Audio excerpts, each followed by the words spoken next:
On the cold, misty morning of October 25th, 1415, the muddy fields of northern France were silent but tense.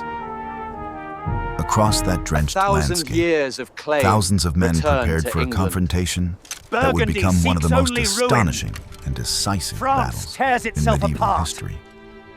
What was about to unfold on those fields near a small village called Agincourt would not only change the course of the 100 Years' War, but also redefine how Europe understood war itself.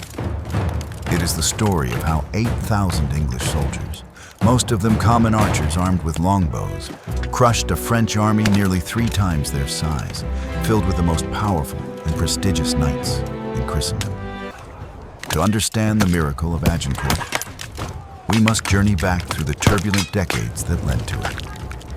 The 100 Years' War, a conflict that actually stretched for 116 years between 1337 and 1453, was not a single, unbroken war, but a series of campaigns, truces, betrayals, and shifting alliances between England and France. We will endure this together. At its heart lay a dynastic dispute, the question of who had the rightful claim to the throne of France. English kings since the days of Edward III had held large territories in France as part of their ancestral inheritance from the Norman conquest. But the French monarchy increasingly sought to reclaim these lands. When the French crown passed to a new line that the English considered illegitimate, war became inevitable. By the early 15th century, the conflict had reached a delicate moment. France was weakened not only by war, but by internal strife. King Charles V of France, often called Charles the Mad, suffered from recurring bouts of insanity. During his episodes, the kingdom was paralyzed, and rival noble factions fought for power in his name. The 2 most prominent of these were the Armagnacs, supporters of the Duke of Orleans, and the Burgundians, followers of the Duke of Burgundy. No, please, help me! Their feud turned France into a kingdom at war with itself.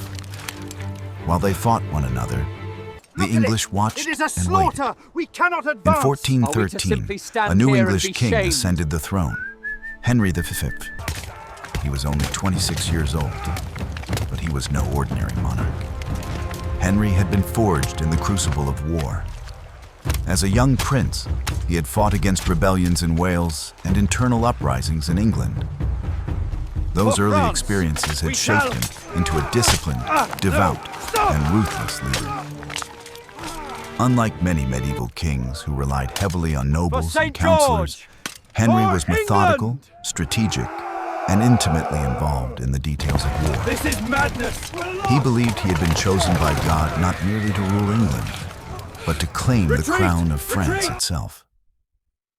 Henry's vision went far beyond mere raids or plundering expeditions. He wanted to finish what Edward III had begun, the full conquest of France and the unification of the 2 crowns. But he was no reckless adventurer. Take them! All of them! For 2 years he prepared his invasion, building ships, stockpiling supplies, gathering men, and ensuring that every arrow, every bow, and every horse was ready. He understood that his challenge would not only be the French army, the distant force, but also the immense logistical strain of maintaining an English force deep in hostile territory.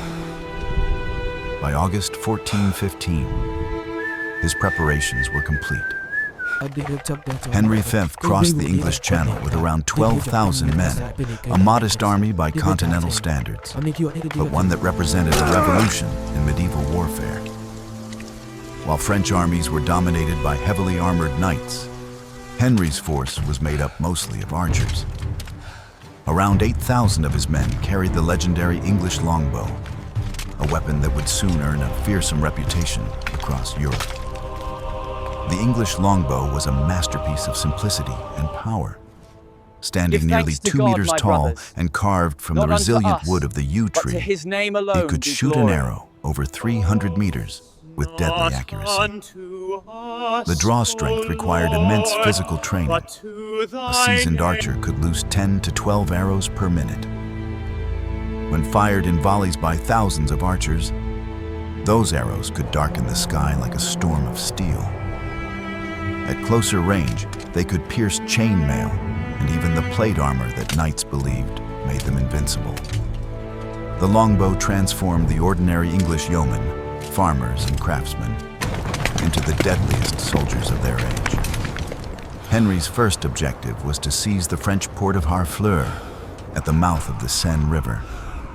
Capturing it would give England a base of operations for future campaigns. The siege began in August and dragged on for over a month. The French defenders fought stubbornly, and the late summer heat turned the English camp into a breeding ground for disease. Dysentery, fever, and malnutrition spread rapidly. By the time Harfleur surrendered in late September, the English had won the city but lost thousands of men to sickness. The victory came at a terrible cost. Henry's army was reduced from 12,000 to perhaps 9,000, many of them weakened and exhausted.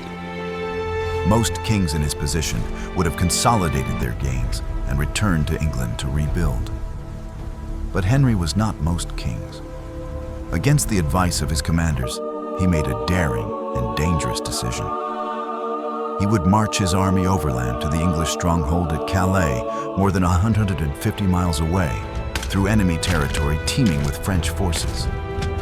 It was a gamble of extraordinary audacity. The English soldiers, weakened from the siege and disease, faced not only the threat of ambush, but also hunger, fatigue, and the coming autumn rains. For nearly 3 weeks, the English column trudged northward through the French countryside. The roads were muddy, food was scarce, and every village seemed hostile. Yet Henry kept morale high. He shared the hardships of his men, eating the same rations, sleeping in the mud, and speaking with them as comrades rather than subjects. To the weary archers and men-at-arms, he was not just a king, he was their captain. His unwavering faith that God was with them inspired his troops more than any speech could. Meanwhile, news of the English invasion spread through France like wildfire. The humiliation of Harfleur and the sight of an English army marching across their homeland shocked the French nobility into action. Rival factions temporarily set aside their feud. The Dauphin Charles, heir to the throne, joined with the Duke of Orléans, the Count of Alençon, and numerous other lords to assemble one of the largest French armies ever gathered. From across the kingdom, knights answered the call. They came clad in shining plate armor, mounted on powerful war horses, confident that they would crush the invaders and restore France's honor. By mid-October, the French had mustered between 20 and 30,000 men, 3 times the size of Henry's force. Their army represented the height of medieval chivalry. Each knight was a symbol of noble prestige, trained from youth in the arts of war. Their armor was the finest steel in Europe, forged to withstand swords, lances, and arrows. To them, battle was not only duty, but glory, a stage on which to prove courage and earn ransom and renown. The French intended to intercept Henry's army before it could reach Calais. They blocked the roads, cut off bridges, and sent scouts to shadow the English column. Finally, on October 24th, 1415, near a small village called Agincourt, the two armies sighted one another. The French were positioned on higher ground, their banners gleaming in the weak sunlight. To their eyes, victory seemed certain. The English, outnumbered, weary, and caked in mud, appeared to be marching to their doom. That night, the two armies made their final preparations. The French camp buzzed with anticipation. Confident in victory, many knights spent the evening drinking wine, boasting of the ransoms they would collect for captured English nobles, and arguing over who would take King Henry prisoner. Some even assigned the names of English lords to their future captives, as if the battle were already won. Among them, Arrogance of was me! as thick as the mud underfoot. Your In the time English has camp, come, Frenchie. The mood was very different. The men were Look at hungry, it! It's a slaughter! tired, We cannot advance! and Are acutely we to aware of simply their stand peril. here and be shamed? Yet there was also a quiet determination, a sense Dear of God, brotherhood no. born of No, shared no. suffering. No, not like King that! Henry walked among his soldiers that night, speaking to them not as a distant monarch, but as one of them. He encouraged them, listened to their fears, and reminded them of the righteousness Sacré bleu, of their we are cause. lost! We are in God's hands, he told them, and he shall deliver For us. St. George! For many of those men, For England! that was enough. The battlefield itself would play a We crucial must role push through! in For what was to France! come. For honor! The area between the two armies was a narrow strip of open ground, Oh, flanked no. by dense forests on either side. It was barely wide enough to allow the full French army to deploy, and recent heavy rains had turned the field into a quagmire of mud and puddles. The French knights, in their heavy armor, No quarter, would have to not for charge these. through this mire uphill into Take a them, hail of English all of them. arrows. Henry saw at once that the terrain could turn the enemy's greatest strength, their cavalry, into their downfall. At dawn on October 25th, the feast of Majesty, St. Crispin, The distant the force. mist lifted to It was reveal only the their two baggage armies train. facing each other across the muddy field. Trumpets sounded in the French camp, banners unfurled, and priests gave blessings to both sides. On the English line, archers drove sharpened stakes into the ground at an angle, creating deadly obstacles against cavalry charges. Behind those stakes stood thousands of longbowmen, bows strung and quivers ready. In the center, Henry's men-at-arms, a few hundred knights and soldiers fighting on foot, prepared to meet the enemy head-on. The French, confident in their overwhelming numbers, formed their army into three great divisions known Give as thanks to battles. God, my brothers. The first Not was unto made up us, of mounted but knights to his who name would alone charge be and glory. shatter the English lines. The second and third were infantry and reserve forces ready to press the attack once the enemy was broken. Their strategy was straightforward. A massive frontal assault that would crush the English under sheer weight of steel and muscle. It had worked countless times before. Why should this day be any different? But Henry V understood that medieval warfare was changing. The lessons learned at battles like Crécy and Poitiers, where English archers had previously destroyed French cavalry, had taught him that discipline and terrain mattered more than chivalric glory. He knew that if his men held their ground, if his archers could rain death upon the advancing French, the day might yet be his. Hours passed as both sides waited for the other to move. The French expected the smaller English force to attack first, 1,000 desperate years to of escape claim. starvation and Return fatigue. to England. Henry, however, Burgundy seeks refused only to take ruin. the bait. The France stalemate tears stretched itself through the apart. morning. Mud sucked at the soldiers' boots. Horses stamped nervously. Banners hung limp in the damp air. Finally, realizing that delay would only worsen his army's condition, Henry made a bold decision. He ordered his men to advance, not to attack recklessly, but to move forward just far enough to bring the French within effective longbow range. It was a masterstroke. The English army slowly trudged forward, shields raised, bows ready, until they reached the distance where the longbows could do their terrible work. Then they stopped. The French could not endure such provocation. To retreat would mean dishonor. To attack would mean death. But pride, not prudence, ruled their hearts. As the first French knights spurred their Take horses this. into motion, We fight on. the muddy field began to tremble. Hundreds of war horses lunged forward, their hooves churning the soft earth. But almost immediately, the charge faltered. The mud was deep and clinging, the slope subtle and treacherous. The horses struggled to gain speed, their armor and that of their riders weighing them down. From the English line came the sharp twang of bowstrings, First a few, then hundreds, Gods. then thousands. God. The sky darkened with arrows. The sound was unlike anything the French had ever heard. A rushing hiss, a deadly rain. Arrows fell like a storm upon the charging knights. Hold! Push Horses them back! screamed and collapsed, pierced For through their England! chests. Riders tumbled into the mud, For England! trampled by those behind them.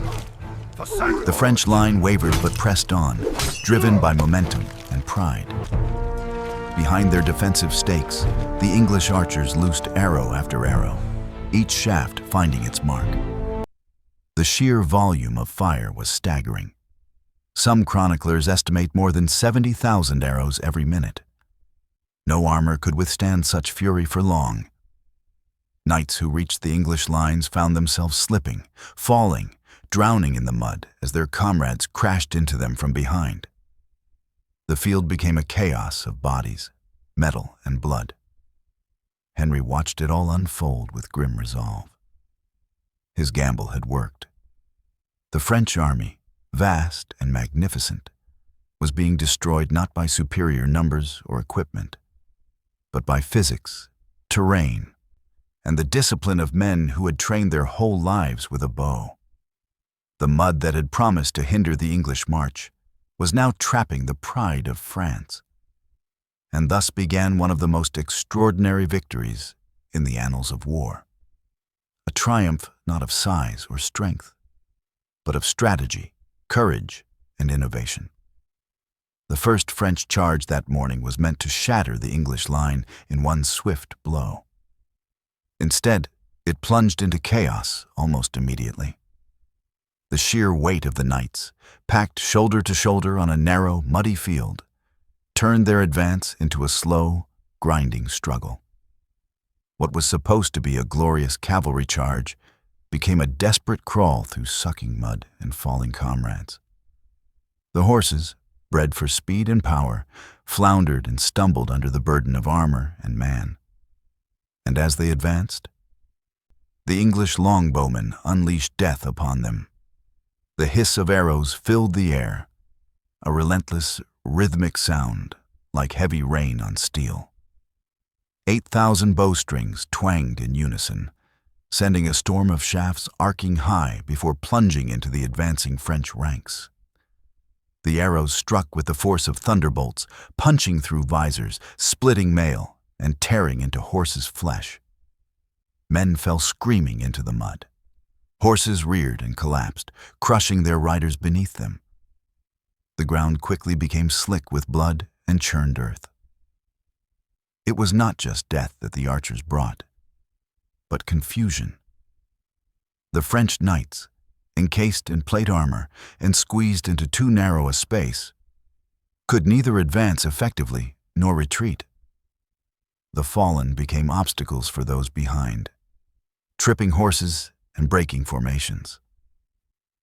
Those who fell found themselves trapped in the muck, their heavy armor turning into a tomb. The proud symbols of French chivalry, their gleaming armor, their magnificent steeds, became their undoing. Still, driven by pride and fury, the French pressed forward. The first ranks reached the English stakes, those deadly wooden barriers planted in the earth at an angle. Horses balked at the sight of them, terrified of the sharpened points. Some impaled themselves, others veered sideways, throwing the entire formation into disarray. Behind them, the second wave of French knights crashed into the first, adding to the confusion. Henry's archers continued to fire without pause. Each man could loose an arrow every 5 seconds, and they had prepared thousands of shafts the night before. The English army became a living machine of destruction, archers firing, men-at-arms bracing, officers shouting commands to keep the line steady. The noise was overwhelming. The thud of arrows, the clang of steel, the screams of men and horses. In that cacophony, time seemed to vanish. Minutes stretched into eternity. And then, miraculously, the French first wave broke. The surviving knights who reached the English line were few, exhausted, and disoriented. Some attempted to fight hand to hand, swinging swords and axes, but their blows were clumsy, their arms weighed down by wet armor. The English men-at-arms, fighting on foot, counterattacked with short swords, hammers, and daggers, weapons designed to find the weak points in armor joints. The melee was brutal and intimate, fought knee-deep in mud, where a single misstep could mean death. Henry himself was in the thick of it. Unlike many kings who directed battles from a distance, Henry fought alongside his men. Accounts from the time describe him wielding his sword with precision and courage, rallying his soldiers with his presence alone. At one point, a French knight swung at him, shattering part of his crown. Henry's response was to strike back and kill the man. It was an image that would define him forever. The warrior king who fought as one of his soldiers. The second French wave, seeing their comrades faltering, advanced to redeem their honor. They believed that sheer numbers could break the English. But what they found was worse than death. A battlefield already clogged with bodies, weapons, and dying horses. The mud had become a nightmare, swallowing men whole. Every step forward required immense effort. Knights fell and could not rise. Their armor, once symbols of pride, now dragged them down like anchors. Some suffocated, others drowned in the filth. Arrows continued to rain upon them, and the English line remained unbroken. The longbowmen, seeing that their ammunition was dwindling, began to improvise. Many dropped their bows, waded into the melee, and fought with daggers and mallets. They were smaller and lighter than the armored knights, and in the mud, that became a decisive advantage. They darted between fallen men, stabbing through visors, slashing throats, prying open armor joints with knives. What had begun as an archery duel became a slaughterhouse. The French 3rd Division hesitated. They could see the horror ahead, the piles of dead, the chaos. The mud turned to blood. Some of their leaders urged a retreat, others demanded another charge to preserve France's honor. But hesitation is death in battle. By the time they decided, it was too late. The English men-at-arms, emboldened by victory, pushed forward. The remaining French knights who tried to resist were cut down or taken prisoner. By noon, the field of Agincourt was unrecognizable.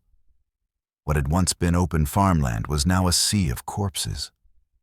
Thousands of French knights lay dead or dying, their armor half submerged in mud. Horses groaned and thrashed in agony. The air was thick with smoke, sweat, and the stench of death. The French army, the pride of Europe, had been annihilated by men they considered peasants. Henry surveyed the carnage with grim satisfaction, but his work was not done. News spread that a new force, perhaps a fresh French contingent, was approaching from the rear. Panic rippled through the English ranks. If another French army fell upon them now, exhausted as they were, the victory could turn to disaster. Henry faced an impossible choice. Risk being attacked from behind while his men guarded thousands of prisoners, or take drastic action. He chose the latter. With a heavy heart, he ordered many of the French captives executed. Not out of cruelty, but necessity. His army was too small to guard so many and too vulnerable to fight on two fronts. The order was carried out swiftly and brutally. When the supposed threat turned out to be only the French baggage train, the killing stopped. But the stain of that decision would follow Henry through the history. To his soldiers, it was grim logic. To later generations, it would be controversy. By mid-afternoon, the battle was over. The French army had ceased to exist as an organized force. Its nobility, the flower of chivalry, lay dead in the mud. Among the fallen were the Duke of Alençon, the Count of Vaudemont, and countless other high-born lords whose families had ruled parts of France for centuries.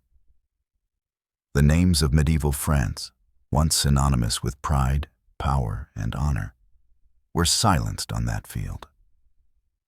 The English losses, by contrast, were astonishingly light. Fewer than 200 Englishmen were believed to have died. Some estimates say as few as 100. In a battle where the enemy outnumbered them nearly 3-1, this was nothing short of miraculous. When Henry ordered his men to give thanks, they knelt together in the mud, raising their voices to heaven. Non nobis Domini, they sang, not unto us, O Lord, but to thy name give glory. The victory at Agincourt sent shockwaves across Europe. It was not merely a battle won, but a social and military revolution. The longbow had triumphed over the knight. Common men had defeated nobles. Mud and discipline had conquered pride and gold. In one day, the medieval world had shifted. In France, the loss was catastrophic. Thousands of its nobles were dead, leaving behind widows, orphaned estates, and political chaos. The morale of the French people plummeted. Their king, Charles VI, was still consumed by madness. Their nobles were dead or disgraced. For years afterward, the French court would be haunted by the ghosts of Agincourt. In England, the victory was celebrated as divine proof of Henry's rightful claim to the French crown. Churches rang their bells for days.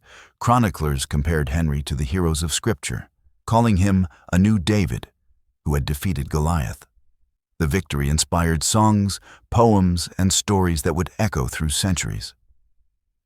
Agincourt became not merely a battle, but a symbol, the triumph of faith, courage, and discipline over arrogance and might. Yet, beneath the glory, the reality was darker. The battlefield of Agincourt remained for days covered with the dead. Peasants from nearby villages came to strip the corpses of armor and valuables. Dogs and crows feasted on what remained. The wounded cried out for mercy, many dying where they fell. It was a victory purchased with blood, mud, and horror. And even Henry in his prayers could not escape the sight of it. When the survivors finally marched north toward Calais, they were not the same men who had left England months before. They were fewer, hungrier, and haunted. But they carried with them a story that would outlast them all, the story of how a small band of archers and soldiers had stood against impossible odds and prevailed. They carried home the legend of Agincourt. For Henry V, Agincourt was not the end, but the beginning. The victory gave him the leverage he needed to negotiate from strength. Over the next 5 years, he would continue his campaign in France, capturing more cities and compelling the French to sign the Treaty of Troyes in 1420. The treaty recognized him as heir and regent of France, and to seal the agreement, Henry married Catherine of Valois, daughter of King Charles VI. For a brief moment, it seemed that his dream of uniting the crowns of England and France had come true. But fate had other plans. Henry died suddenly in 1422, at the age of 35, likely from dysentery contracted during another campaign in France. His infant son, Henry VI, inherited both crowns, but not his father's strength or genius. Within a generation, the English would lose nearly all their French possessions, and the long war would end in defeat. Yet the memory of Agincourt endured, shining brighter than the reality that followed. The lessons of that muddy October day were profound. Agincourt showed that courage and strategy could overcome overwhelming odds, that discipline could triumph over chaos, and that technology, even something as humble as a wooden bow, could change the fate of nations. The longbow would remain England's weapon of choice for a century. shaping warfare across Europe until the rise of gunpowder rendered it obsolete. But no musket or cannon would ever replace the legend of the bowmen who stood shoulder to shoulder with their king and brought a kingdom to its knees. For centuries, poets and playwrights would return to Agincourt. Chroniclers would debate the details, artists would paint the scene, and storytellers would find in it a timeless message. That valor is not born of birth or rank, but of heart. William Shakespeare, writing nearly 200 years later, would immortalize Henry V with his words, "We few, we happy few, we band of brothers." Though those words were his invention, they captured the spirit of the day, a brotherhood forged not by blood, but by courage. The Battle of Agincourt was more than a clash of armies. It was the death of an age and the birth of another.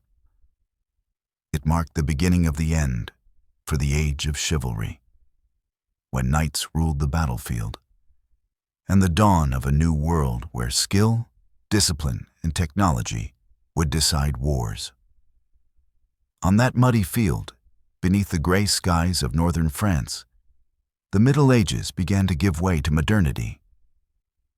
As the English ships carried the survivors home across the Channel, their sails filled with cold autumn wind, they must have looked back toward the shores of France, weary, triumphant, and silent. They had seen what few men ever would, the fall of an empire of pride beneath a rain of arrows. They had seen the impossible made real. Agincourt was not just a victory. It was a revelation, a moment when 8,000 men, led by faith and guided by their king, reshaped history forever. When the thunder of battle finally faded from the fields of Agincourt, an eerie silence descended. The air was heavy with the stench of blood and smoke, and the cries of the dying mingled with the distant tolling of church bells from nearby villages. The field that only hours before had been alive with the proud banners of France now lay buried beneath a carpet of bodies. More than 10,000 men, perhaps 15,000, were dead or dying, most of them French. Their armor glinted faintly in the dull afternoon light, a grotesque reflection of what had once been glory. For the English, the victory was total. For the French, it was annihilation. But Agincourt was more than just a military triumph. It was a turning point, a moment that transformed politics, warfare, and even the social fabric of Europe. When word of the disaster reached Paris, disbelief turned to despair. Never before in living memory had France suffered such humiliation. The flower of its nobility, men whose names had adorned the rolls of chivalry for generations, had been wiped out in a single morning. The Duke of Alençon, the Count of Vaudemont, the Lord of Rambourg, and countless others lay dead in the mud. Some of the greatest families in France had been extinguished altogether. Their heirs, their wealth, their influence, gone. The shock to the French aristocracy was so profound that chroniclers compared it to the death of a nation's soul. King Charles VI, lost in the haze of madness that plagued him, could barely comprehend the scale of the disaster. His court fell into chaos. The Armagnac and Burgundian factions, briefly united in opposition to Henry, resumed their feud, blaming one another for the catastrophe. The Dauphin, humiliated, withdrew in shame. Across the kingdom, despair deepened into paralysis. France, it seemed, was collapsing under the weight of its own pride. In England, the news arrived like a miracle. When messengers brought word of the victory to London, the city erupted in celebration. Church bells rang for days, crowds filled the streets, singing hymns of thanksgiving. Chroniclers wrote that it seemed as though heaven itself had fought for England. To a nation weary from years of internal strife, the triumph at Agincourt felt like divine vindication, proof that God favored King Henry and his cause. Henry V returned to England in glory. He entered London not as a conqueror, but as a savior. The city was draped in banners and garlands. The people hailed him as the greatest English king since Edward III. Yet Henry himself refused to take personal credit for the victory. He ordered his soldiers and subjects to give thanks not to him, but to God. Non nobis Domine, he commanded them to sing again. Not unto us, O Lord, but to thy name give glory. It was a moment of humility that magnified his greatness. To his contemporaries, Henry was the very image of a Christian king, devout, disciplined, and victorious. But beneath the celebration lay a new reality, one that would shape Europe for centuries.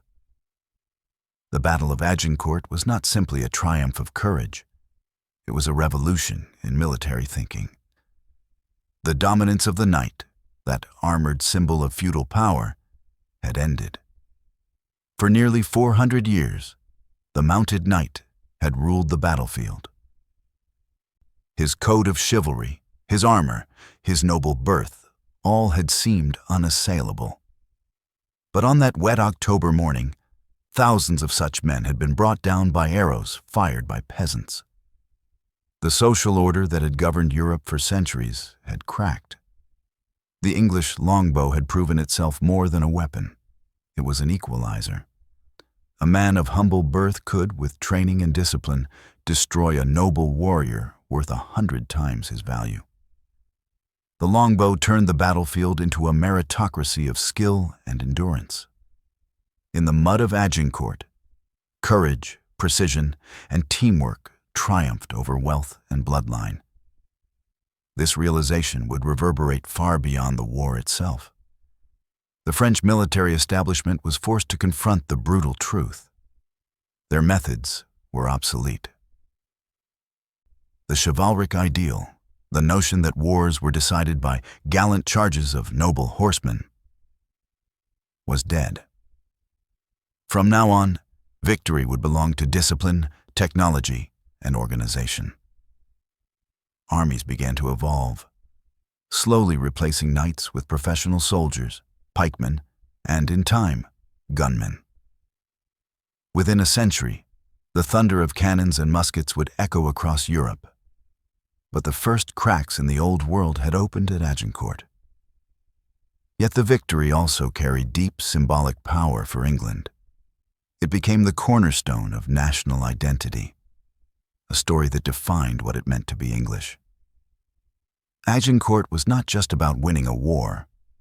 It was about the triumph of the few over the many, the righteous over the proud, the common soldier over the noble elite.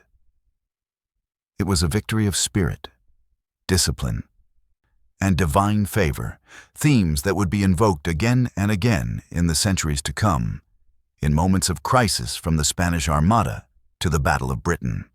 Henry V, meanwhile, capitalized on his triumph with the precision of a statesman. He returned to France in 1417, launching a new campaign with renewed confidence. One by one, French cities fell before him. Rouen, the capital of Normandy, surrendered after a long siege in 1419. The French crown, exhausted and divided, had no choice but to negotiate. In 1420, the Treaty of Troyes was signed, one of the most remarkable diplomatic victories in medieval history. It declared Henry the heir and regent of France, disinheriting the Dauphin Charles. It also granted him the hand of Catherine of Valois, daughter of King Charles VI. For the first time, it seemed that the crowns of England and France would be united under one king. Henry's triumph was complete. The young monarch who had crossed the Channel with 12,000 men now ruled half of France and was recognized as its future king. In less than 5 years, he had achieved what generations of English kings had only dreamed of. Chroniclers called him the mirror of Christian kings, a model of courage, discipline, and faith. But destiny is rarely merciful to those it favors. In August 1422, only 7 years after Agincourt, Henry fell ill while besieging Meaux in France. The disease, likely dysentery, proved fatal. On August 31st, at the age of 35, Henry V died in the prime of his power, leaving behind an infant son, Henry VI. The man who had united England and conquered France was gone, and with him vanished the vision of a dual kingdom. The aftermath of his death was tragic. Without his leadership, England's control in France began to crumble. The French, rallying under the inspired leadership of Joan of Arc, began to reclaim their lost territories. By 1453, the 100 Years' War was over. England's empire in France had vanished, leaving only Calais in its hands. Yet even in defeat, Agincourt remained untarnished. It was the memory of a perfect victory, a testament to what courage and divine providence could achieve. The legacy of Agincourt stretched far beyond politics and warfare. It changed how nations thought about themselves, how armies were built, and even how history was told. In England, it became legend. Bards and poets sang of the band of brothers who had faced impossible odds and triumphed. Chroniclers wrote of divine favor, of the miracle that had saved the English nation. Over time, the story grew larger than life. Henry V became the embodiment of the perfect king, pious, brave, and just. His soldiers became heroes, their bows instruments of destiny. Centuries later, William Shakespeare would immortalize the battle in his play, Henry V. His famous St. Crispin's Day speech, though entirely fictional, captured the emotional truth of the event. "We few, we happy few, we band of brothers," he wrote. Words that have echoed through English-speaking history ever since. Shakespeare's version transformed Agincourt from a medieval victory into a timeless symbol of unity, courage, and perseverance. Every generation since has found in it something of themselves. The idea that the small, the brave, and the faithful can overcome the mighty.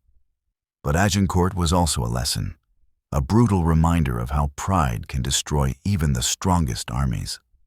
The French had every advantage: numbers, armor, prestige, and the moral weight of defending their homeland. Yet they lost everything because they underestimated their enemy, ignored the terrain, and clung to outdated notions of honor. Their defeat was not merely military, but moral.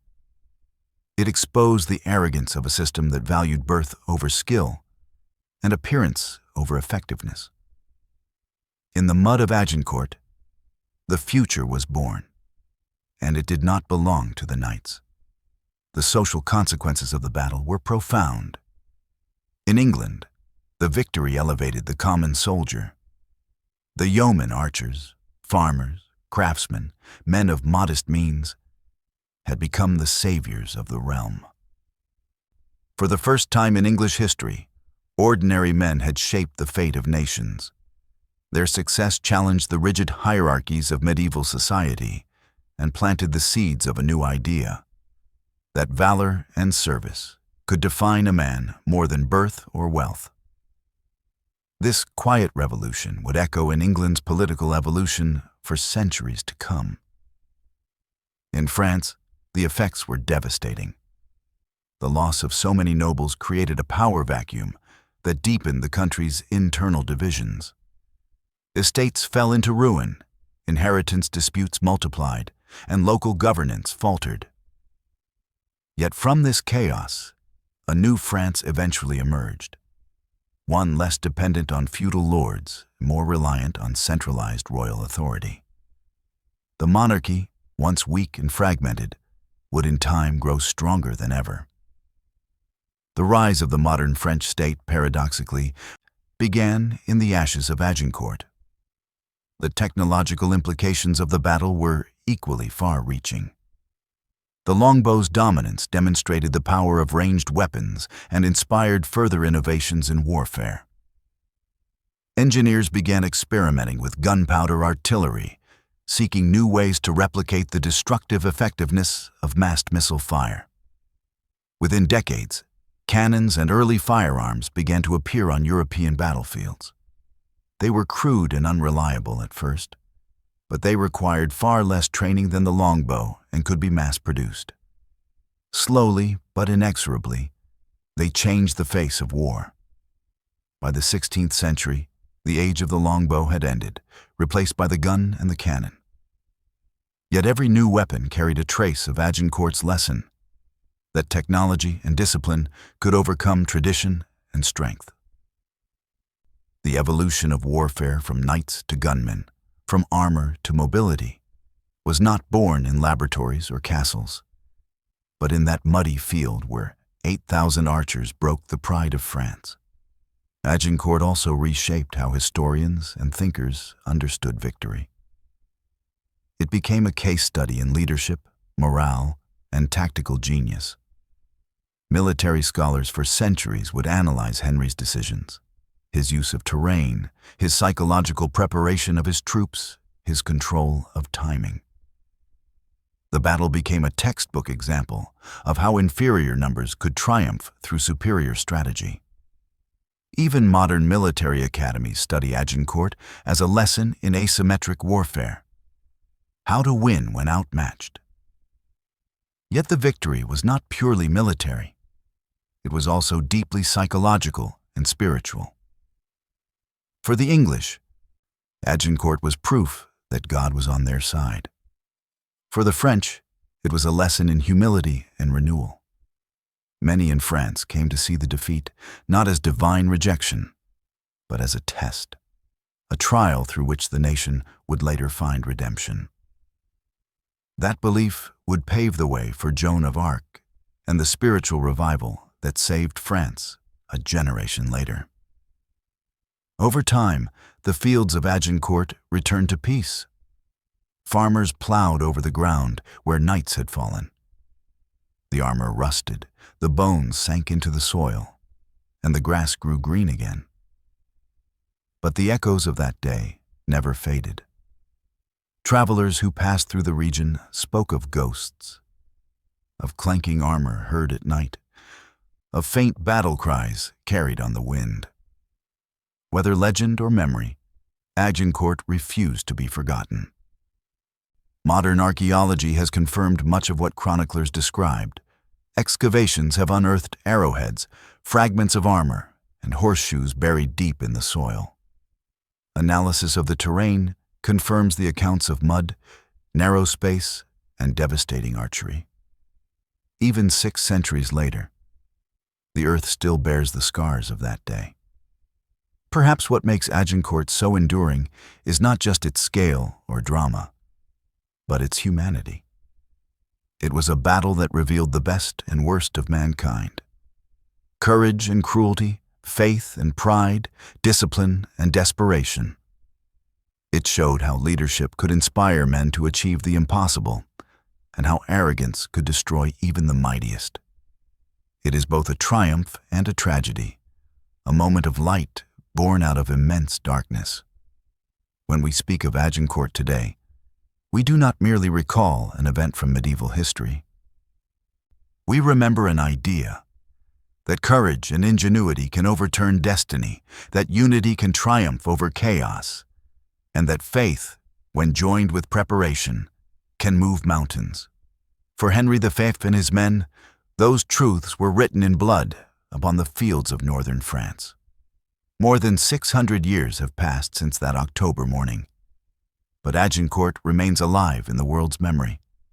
In the words of Shakespeare, in the lessons of military academies, in the pride of nations that remember their ancestors standing firm against impossible odds.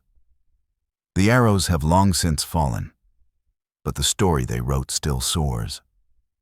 Agincourt is not just the tale of 8,000 English longbowmen crushing 20,000 French knights. It is the story of humanity itself, of how courage, discipline, and faith can change the course of history.